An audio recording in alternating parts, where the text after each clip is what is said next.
Tuhan Yesus, kami kembali mengucap syukur. Sebelum kita mulai belajar pada hari ini, mari kita dulu ikut Yeye, ya, Yeye yang dipimpin oleh Dika. Bisa kan, Dika? Bisa. Oke. Supaya kita semua. Ini semua.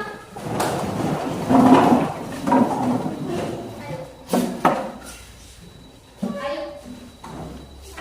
Satu kali show, show. Dua kali show, show, show. Tiga kali show, show, show. Saya semangat, kamu semangat, show, semangat, show, semangat.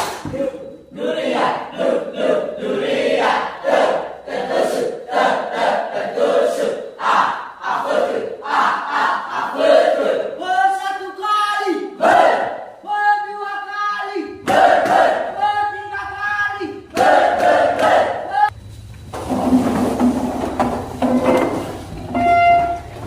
Baik anak-anak kami, hari ini kita akan memulai materi pokok kita, di mana minggu yang lalu kita sudah belajar tentang masalah kebutuhan dasar manusia.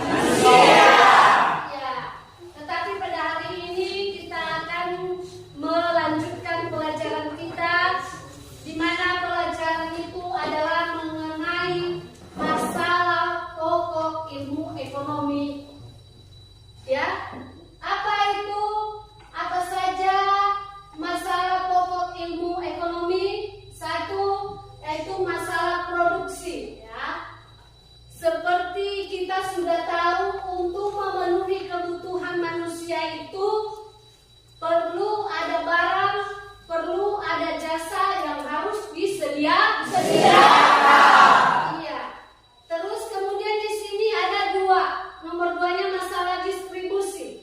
Masalah lainnya adalah bagaimana mendistribusikan produksi tersebut dengan benar kepada konsumen.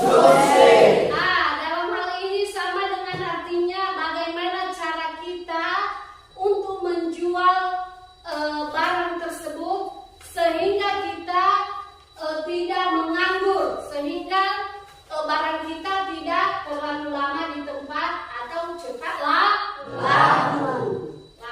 Ya. Ketiga, masalah konsumsi, yang artinya bagaimana kebutuhan untuk dikonsumsi ini, yaitu kegiatan ekonomi yang menghabiskan nilai guna barang atau jasa secara berangsur-angsur atau langsung habis. Ya, anak-anak lihat di depan ini ada nomor 3 ini masalah konsumsi.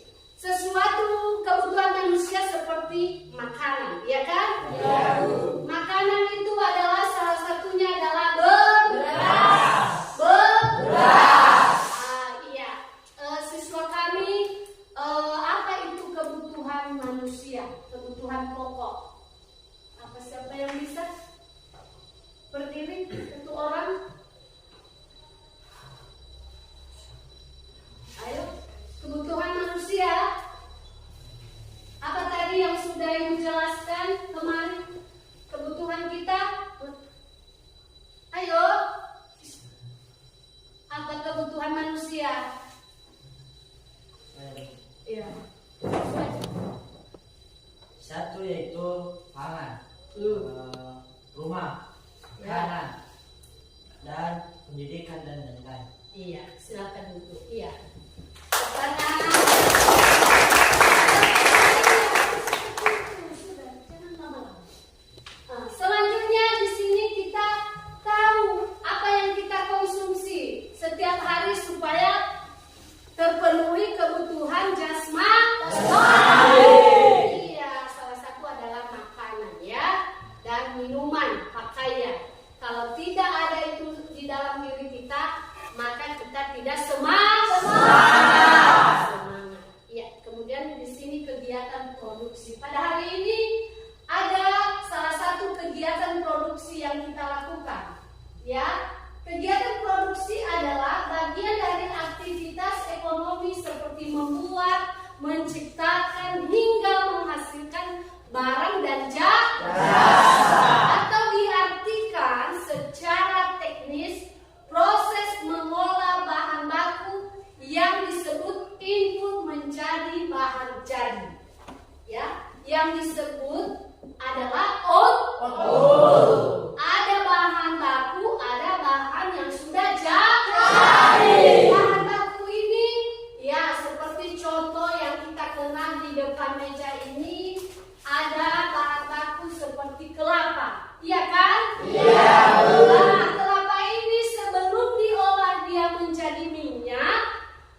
Dengan kelapa kita parut, kita masak di wajan atau di kuali sehingga menghasilkan minyak. Minyak itu kalau sudah banyak boleh kita jual atau kita gunakan, iya kan? Minyak itu adalah usaha yang tidak langsung habis atau digunakannya secara berangsur-angsur, pelan-pelan, iya kan? Selanjutnya di sini ada dua kegiatan produksi ini, yaitu jasa dan kegiatan produksi barang. Ya. Kalau sudah jadi minyak dikatakan dia barang, iya kan? Kemudian di sini ada kegiatan produksi bertujuan untuk memenuhi kebutuhan manusia, baik barang maupun jasa. Tujuan kegiatan produksi secara umum. Satu, nampak ya? Nampak? Ya. Tujuan pertama, anak-anak memenuhi kebutuhan konsumen. Seperti Ibu jelaskan tadi. Kebutuhan konsumen yang itu kebutuhan primer, kemudian sekunder hingga tersier. Ini tidak dapat terpenuhi maka kehidupan akan menjadi tidak linglong, loyo, ya kan? Kalau sudah tidak ada ini keseimbangan, maka hidup kita akan letih lesu lemas, tidak semangat. Iya. Kemudian di sini ada kebutuhan primer itu apa, Bu? Seperti sandang, pangan, rumah, pendidikan dan lain-lain. Ini sesuatu yang baru, berbeda dan bernilai tambah dalam ekonomi. Iya. Salah satu adalah kewirausahaan. Setelah kita mempraktekkan minyak goreng ini, maka dunia usaha akan kita mengerti, ya, bagaimana cara kita mendapatkan namanya rezeki. Ya, ada tambahan di dalam rumah tangga atau bisa juga disebut membantu orang tua. Oke, baik. Setelah Ibu paparkan tadi, mari kita saya mau tanya dulu ya, kita close ini, kita tutup. Ya, kita tutup. Mari kita, Ibu mau tunjuk salah satu siswa. Sebutkan faktor yang mempengaruhi kegiatan produksi. Siapa tadi itu? Siapa masih ingat? Saya, Bu. Ya, berdiri. Faktor sumber daya alam, faktor sumber daya modal, faktor sumber daya manusia, faktor sumber daya kewirausahaan, dan faktor sumber daya informasi. Oh, ya bagus, tapi kurang pas pengucapannya ya. Sudah lumayan ya. Baik, sebutkan kegiatan cara membuat minyak kelapa tadi. Siapa bisa? Ya. Namanya siapa? Nidar ya. Ayo Nidar. Alatnya 1 kelapa tua, 2 air secukupnya, 3 kompor dan wajan, 4 saringan dan wadahnya. Cara membuatnya, ambil kelapa tua, parut dan peras di dalam panci pakai air secukupnya. Santannya dimasak di atas wajan sehingga dapat memunculkan minyak goreng. Iya, bagus ya. Mantap. Selanjutnya adalah sebutkan masalah pokok ilmu ekonomi. Apa masalahnya tadi? Iya. Masalahnya apa aja? Kalau Produksi, distribusi, dan konsumsi. iya, pintar. Silakan duduk. Bagus ya. Ada 3 masalah. Iya. Baik, apa cara kita supaya memenuhi kebutuhan yang bermasalah, jadi sejahtera, tidak ada pengangguran? Bagaimana cara kita? Ya. Berusaha kita sehingga mencapai kemampuan dalam bekerja. Ya, bagus ya. Baik, itu adalah suatu cara kita supaya memenuhi kebutuhan.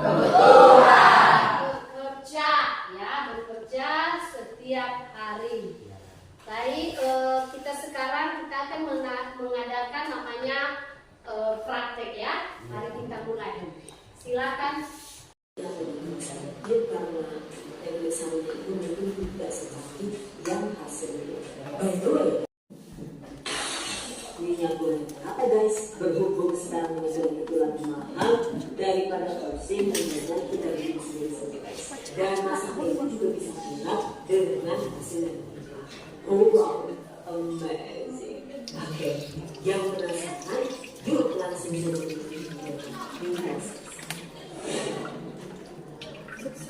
Bahan dan bahan pertama, siapkan kelapa parut yang diambil dari 3 buah kelapa. By the way, selain wajib menggunakan kelapa untuk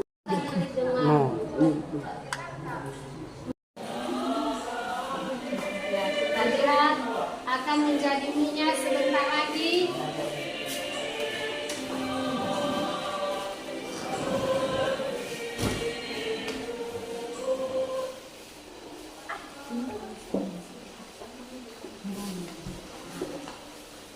Ini udah mulai jadi minyak, sebentar lagi silakan nunggu terus diaduk hingga jadi minyak ya. Silahkan lihat, nah, boleh dipraktekkan di rumah ya, supaya dapat minyak gratis ya kan. Jangan tunggu bantuan pemerintah, buat sendiri di rumah, tidak butuh modal banyak, hanya kelapa. Dan boleh kita pakai kayu bakar ya, kalau tidak punya kompor gas. Jadi kalau kita lihat harga itu cukup lumayan dan selalu terjadi fluktuatif. Nah, pada Rabu kemarin salah satu negara penghasil yang besar selain Indonesia adalah juga Malaysia. Jadi saya ke Malaysia sendiri, beberapa produk Malaysia sendiri harganya itu berkisar 4,938 ribu Malaysia. Bersih dan berkualitas. Ya, silakan. Ya, sedikit ya. Harum tidak? Iya, baik. Silakan lakukan di rumah anak-anak kami supaya bisa menghemat biaya untuk pembelian minyak goreng ya. Iya, Bu. Jadi nggak usah beli-beli minyak goreng lagi, buat sendiri di rumah ya. Iya. Ini LKPD kita, lembar kerja peserta didik, silakan diisi, dikerjakan ya waktu kita masih ada. Apa kelemahan dalam praktek tersebut ya? Silakan. Ada pertanyaannya di situ kan? Sini dulu. Baik. Sini tadi sudah kita melaksanakan kegiatan kita ya. Langkah-langkahnya sudah buat minyak kelapa. Ya, langkah-langkahnya tadi silakan uraikan di sini dan waktu ini ditukar tukar ini Bu. Tanggal ini Bu. Jumat berapa? Coba. Oke, silakan berdiskusi tentang materi pokok ini. Nama Andika Daun Laya, Yusman Alawa, Renius Laya, Beniwa Alawa, Fakunasari Bulala, Nidal Laya, Dariati Kiawa, Haninda Resti Laya, Misati Laya, Ihda Kiawa, Akatai Syahalawa, Nafisman Laya. Baik, tentu saja masuk kita dalam nama produk yaitu kelapa. Alasan pemilihan produk karena kelapa bisa dijadikan menjadi minyak goreng. Terus alat dan bahan. Alat yaitu kompor gas, sendok, panci, wajan, saringan. Bahan kelapa dan air. Hanya itu. Alvin Halawa, Heri Akusman Laya, Ali Darman Guru, Matius Laya, Baldo Kiawa, Wirawati Kiawa, Chelsea Kiawa, Felix Nicholas Kiawa, Yusuf Putra Lawa. Baik, langsung saja kita masuk pada nomor pertama. Nama produk yaitu kelapa. Alasan memilih produk supaya dapat menghasilkan minyak yang berkualitas dan alami. Nama produk kelapa. Alat: saringan, wadah untuk memarut kelapa, wajan untuk menggoreng, wadah untuk menyimpan minyak goreng, minyak kelapa, sendok goreng. Bahan: buah kelapa tua, air, dan parutan.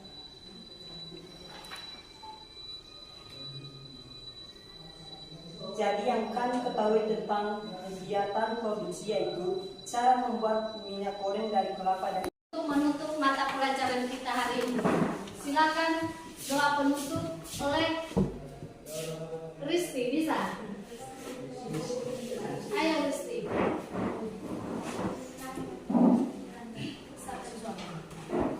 Dan sudah kembali bersyukur kepadamu. Sejak